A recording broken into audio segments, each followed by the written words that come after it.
Greetings. Do without wilt shall be the whole of the law. I'm Lexi Eve, and welcome back to another episode on Magick Without Tears. So today we're diving into chapter 15, Sex Morality. Let's begin. Quote, Cara Sora, do without wilt shall be the whole of the law. Thank you. I am to cover the whole question of sex in a few well-chosen words. Am I to suppose that you want to borrow money? Such fulsome flattery suggests the indirect approach, end quote. And I just want to say, Crowley can be such a queen, right? Mackie obviously wrote something to him that was probably flattering and then posed the question about sexuality and something to do with the morals around bulimic sexuality, to which Crowley gave that reply. Quote, as a matter of fact, your proposal is not so outrageous as it sounds at first. For as far as the English language goes, there is really hardly anything worth reading.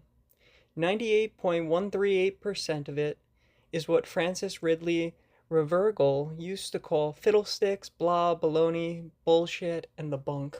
However, quite recently I issued an encyclic to the faithful with the attractive title of Artemis Iota, and I propose that we read this into the record to save trouble, and because it gives a list of practically all the classics that you ought to read. Also, it condenses information and advice to beginners, with due reference to the positive injunctions given in the Book of the Law. End quote. So, Liber 666, Artemis Iota, is a really good text about the morals of sexuality and other general right conduct under the law. Specifically, it uses a bunch of block quotes from the Book of the Law, and then Crowley gives further commentary on those verses. So I plan on doing a separate video on this subject next, and I'm actually going to break down Artemis Iota in the very next video. I'm already working on a script for that. So stay tuned for that. For today, we will just stick to the subject matter of the chapter we are already reading. Quote, for the purpose of these letters, I should like to put the whole matter in a nutshell. The tree of life, as usual, affords a convenient means of classification. 1. To the physical side of psychological laws apply. 2. The moral side. As in the case of the voltage of a cissoid, there isn't one. Mind your own business is the sole sufficient rule. To drag in social, economic, religious, and such aspects is irrelevance and impurity. End quote. So he gives a point 3, but let me just pause for a second. The general rule is consent and love must run concurrent. Everything else regarding a sexual relation is absolutely irrelevant. For as long as those two pieces are in place, nothing should stop two people from their engagement. Yes, they may have their own wants and boundaries, such as the freedom for multiple partners or the boundary of a monogamous affair, and that should be considered on whether there is full consent or not, right? Those boundaries, personal preferences, roles that one might want to assume in the bedroom. But how many people are there that will not engage a person despite intense attractions on both sides, simply because their family or friends may not approve or that financial concerns make them flinch? Right? For fuck's sake, there's still people being taught not to love someone of a different skin color or nationality or what have you. So all of that needs to be thrown away. Point 3.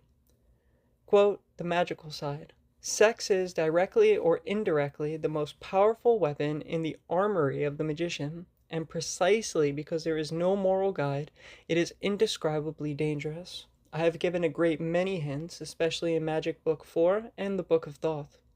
Some of the cards are almost blatantly revealing. So I have been rapped rather severely over the knuckles for giving children matches for playthings. My excuse has been that they have already got the matches, that my explanations have been directed to add conscious precautions to the existing automatic safeguards. End quote.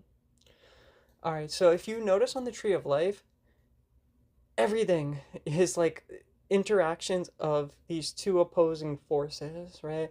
And it goes into almost every system. You have the yin and the yang and the Dao-Dayan union. You have the Ida and Pingala and the Shishumna, which is the mediary between those two. You have Bina, Chakma, and then the spheres below the abyss, right? There's so much. Even the elements, right? Fire and water, then air and earth, right? So it's like this masculine and feminine above, masculine and feminine below, right? So you could see it in nature, the seed and the dirt, right? There's always these forms of creative processes, and all of that is plugged into the tree of life. The above quote, right? So, sex has always been a well guarded magical technique in almost any Gnostic or magical tradition. It's usually put out there blatantly, but the actual teachings behind it are kept private. I guess the mentality has been one. There's been like a lot of stigma and taboo around sex and persecution around sexual freedoms. The other side is there is a lot of creative power involved in sex. And so, well, people are doing magic and sexual magic, sometimes not even realizing they're doing it. So it'd be better to just be trained in it and to have it more overt. At the same time, Crowley was bound by OTO and, certain stuff that he couldn't just openly talk about sex magic in the way that he wanted to. Um, Go to my sex magic playlist, of which this should be, and Artemis Iota will be in that playlist. So there's a lot of information in there about how to use sex. Besides for that, do first your foundational studies and practices. Those are paramount. You can't do successful sex magic if you haven't done the basics. You're going to end up breeding monsters instead of magical children, right? You need to have dharana. You need to have firmness of mind, stillness of mind, be able to direct your will. You have to know what your will is. You need those foundational things in place. Otherwise, you're going to end up binding yourself to a path that wreaks havoc in your life. So, forewarned. But, it's available there for you, and you could start experimenting. And there are ways to use sex to grow and figure out what your will is. But to actually do highest degrees of sex magic, you need to already know what your will is, right? So just be warned. To continue, quote, the above remarks refer mainly to the technique of the business, and it is going a very long way to tell you that you ought to be able to work out the principles thereof from your general knowledge of magic, but especially the formula of tetragrammaton, clearly stated and explained in Magick chapter 3. Combine this with the heart of chapter 13, and you've got it, end quote. So chapter 3 of Magick Book 4 is the formula of tetragrammaton, and chapter 13 is the bloody sacrifice. In the former, Crowley is referring to the process of invoking a deity through the symbols of Yod He Vav He, thus the four elements. In the latter, the bloody sacrifice, is the proper use of blood magic, especially in regards to sex and sexual fluids. I have videos on both of these chapters in the Magick Book 4 Part 3 playlist on the channel. You can check those out. Quote, but there is another pointed issue. This, incidentally, is where the automatic safeguards come in. Thou hast no right but to do thy will. That's L chapter 1 verse 42. And that means to go whoring after strange purposes can only be disastrous. It is possible in chemistry to provoke an endothermic reaction, but that is only asking for trouble. The product bears within its own heart, the seed of disillusion. Accordingly, the most important preliminary to any magical operation is to make sure that the object of that operation is not only harmonious with, but necessary to your great work. End quote. This is fundamental, and Thelemites, in my opinion, need to hear this. Just because you have the liberty to have as much sex as you'd like, you still need to discern what your own personal needs are and what are your boundaries. When you engage with a person sexually, there are definite guidelines. First off, the act of sex is a marriage.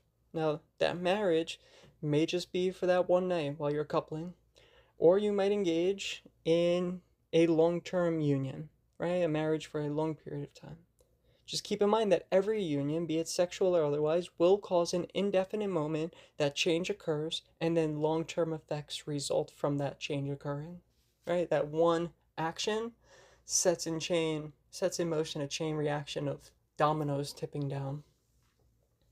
So, the act of union must be aligned with the true will of the individuals involved. This means all boundaries and needs of the engagement must be met to the effect that will be produced by the sexual encounter. The wills of both parties should also be aligned. That means there should be a mutual commonality of wills. It is highly preferable if both parties are magicians, and the act be one of formal sex magic, ceremony, invocations. Then the talks about wills, intentions, what types of ceremony can all be discussed prior to the engagement. Another useful tool, you should see your holy guardian angel in that person or people you are engaging with. If you can't do that, then you need to be very, very careful proceeding. If you are engaging with somebody and they are antithetical to your holy guardian angel, well, you're working a very dangerous formula that you might not be ready for. Not only are your bodily fluids mixing in such cases, right? Your energy fields are intimately being mixed, and your karma and sankharas are directly interacting and being affected. So, this produces many long-term effects, and you're going to then live in the results and or consequences of all of these factors. So, have some foresight and longevity when you're thinking about if I do A, B, or C, what is the result of each of those options, and what's going to happen down the line as a result of those options. Quote, note also that the use of this supreme method involves the manipulation of energies, ineffably secret and most delicately sensitive. It compares with the operations of ordinary magic, as the last word in artillery does with the blunderbuss. End quote. So a blunderbuss is a short-range pistol. This means that yes, the normal rules of magic, as you would do magic, apply at close range concerning sex magic, and that you need to scrutinize every detail and understand all principles of the energies that will be at work, both internally and externally. It comes down to everything from what's happening with your chakras, your kundalini. You could even get into concepts related to creating the magical child, which is produced as a act of sex magic, and what that entails. Quote, I ought to have mentioned the sexual instinct or impulse in itself. Careless of magical or any other consideration soever, the thing that picks you up by the scruff of the neck, slits your weasand with a cavalry saber, and chucks the remains over the nearest precipice. End quote. So, some people by nature are not overtly sexual. Others are hypersexual. That is for each person to learn about themselves. But ultimately, you need to follow your own sex instinct. Don't use sex as a crutch as so many addicts do, engaging in pleasure to escape your internal reality. Rather, let the expression of this instinct be free to perform its function. It is a matter of being brutally honest with yourself about why you are doing something. Yes, engage, but also have foresight of your decisions. Honestly, most of this chapter could probably be summarized by Liber chapter 2, verse 70, quote, if thou drink, drink by the 98 rules of art. If thou love, exceed by delicacy. And if thou do aught joyous, let there be subtlety therein. But exceed, exceed, end quote. To continue, quote, as all true art is spontaneous, is genius, is utterly beyond all conscious knowledge or control, so also is sex. Indeed, one might class it as deeper still than art, for art does at least endeavor to find an intelligible means of expression. That is much nearer to sanity than the blind lust of the sex impulse. The maddest genius does look from Chachma not only to Bina, but to the fruit of that union in Dath and in the Ruach. The sex impulse has no use for Bina to understand, to interpret, to transmit. It wants no more than an instrument which will destroy it. End quote. What's being said here is that the act of union creates. It destroys the two people that come into contact, and it creates something out of that. But it begins above the abyss, right? A state of union within yourself, expressed through a state of union outside of yourself. And then with full knowledge, you need to proceed through every act, not just sex, but especially sex, with the will which begins in Chachma, where the root seed of true will is born, and that any act of will then creates and manifests down the tree of life. You're literally creating a universe. So while spontaneity is one of the best kinds of love in terms of creative impulses, you have to also understand what that does for the magical child that it will create. Quote, I continue. What I say is the plain fact, and well you know it. More dammed up, hemmed in, twisted and tortured, as it has been by religion and morality, and all the rest of it, it has learned to disguise itself, to appear in a myriad forms of psychosis, neurosis, actual insanity of the most dangerous types. You don't have to look beyond Hitler. Its power and its peril derive directly from the fatal fact that in itself it is the true will in its purest form. End quote. It's like really heavy words. So sex is the purest form of true will in and of itself. So to express one's sexuality is in fact one of the biggest problems that we have as a people, as a species, right? Suppressing sex causes anxieties and fears, which dictate insecurities and a multitude of toxic and self-destructive behaviors. Usually also externally destructive behaviors. Hate, anger, misery. I'm sorry I'm going to do this to you, but I'm going to just read the script anyway, so forget Hitler. Let's take Donald Trump as a case study. As a case study specifically antithetical to bulimic sexuality.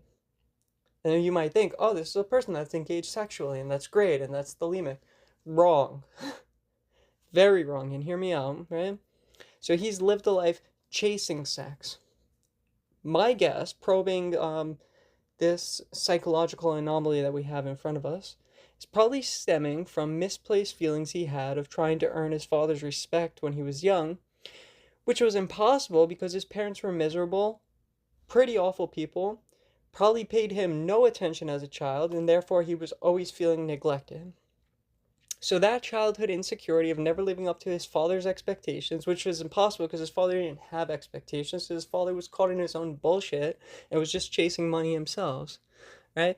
But anyway, that childhood insecurity led to chasing pleasure to distract and suppress from those childhood traumas. I believe, like his brother, he'd have been a problem drinker and alcoholic had his brother not died of alcoholism. So instead, he did drugs and he chased sex.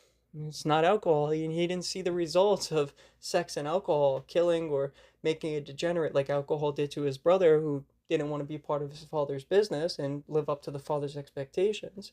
Right? So this all created this psychosis in his head where, well, I can't drink because if I drink, then I'm going to not be able to do the business that my father is proud of me for doing. So instead, he distracted from this inner state of misery by using various drugs over the years and sex, right? So let's now take a further look into that. So years later, look at how many crimes he's committed to cover up his affairs. He has been found liable of sexually assaulting many, many women. Not just 1, 2, 30-something that we know of that have all won in court, right? He also might have engaged in pedophilia or otherwise is covering up for pedophiles, probably because his shame and insecurity of being so close to Epstein, at least for easy access to some type of forced prostitution rings, even if they were adult or not. So he's covering up to cover that shame there. Trump probably also has suppressed homosexual tendencies, and this has plagued him. Being taught by social indoctrination that homosexuality would ruin that egotistical reputation he built on camera and this businessman, right? Masculine. I'm the tough guy. So he probably has latent homosexual tendencies that he's also compensating for. And so this is also coming out through his debauchery. He's probably bisexual or something, right?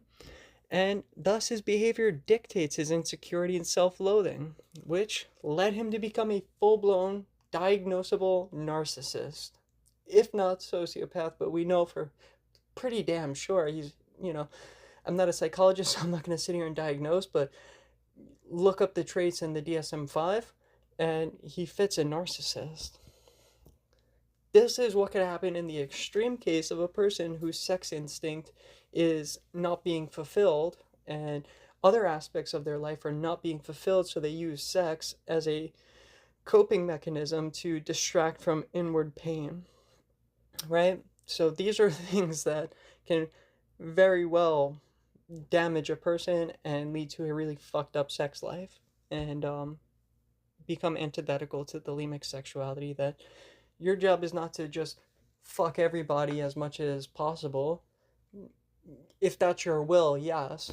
But when it's not your will and you're actually damaging not only yourself but other people, and you're not adhering to Libras, and there is no consent or self understanding or growth, right? Magical spiritual growth, something that is aiding in your great work, right? Coming into union with the divine, well, then you fucked up. So I digress. Continue with the chapter, almost done here. Quote, what then is the magical remedy? Obvious enough to the Kabbalist. Love is the law, love under will. It must be fitted at its earliest manifestations with its proper binah, so as to flow freely along the path of Daleth and restore the lost balance. Attempts to suppress it are fatal. To sublime it are false and futile. But guided wisely from the start, by the time it becomes strong, it has learned how to use its virtues to the best advantage. End quote. This is basically saying will must find its object. So you must be thoroughly honest with yourself and accept your feelings and needs of expression, whatever those are, within the bounds of the wills of the people that you are engaging with, of others. For the last paragraph or two of the chapter, Crowley goes on to attempt to differentiate this solution or mode of morality for men versus for women. And I think it's rubbish, and we'll get into that in chapter 38. He has this habit of strictly fitting women into Binah and strictly fitting men into Chakma. And it's like, yeah, but people have both of those, and a well-balanced person is going to have both of those fields within them. Yes, the sexual organs are different and fulfill different functions, right? Even homosexual or lesbian, there's a top and there's a bottom, or there's versatility. That is still coming down to the expression of your will through an object. And so, women are not strictly just receptive organs for the men to use and to be there waiting to be used. That's not how this works, and that's a lot of times how Crowley goes with this.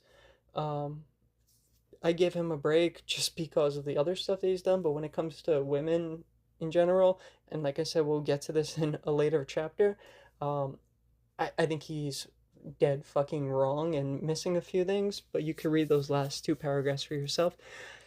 I'm sorry to even say this, but I believe his views on women's sexuality are often skewed due to his OTO training, and is one of the things I wholly disagree with him about. So I leave those last two paragraphs for the listener to seek out and read for themselves, and you can reconcile them, or you could maybe agree with what I said, disagree with what I just said, but I think he really doesn't understand that men and women are not different in terms of this. It's just a matter of fulfilling your need through the expression of your true will. So, love is the law, love under will. I'll catch you on the next one.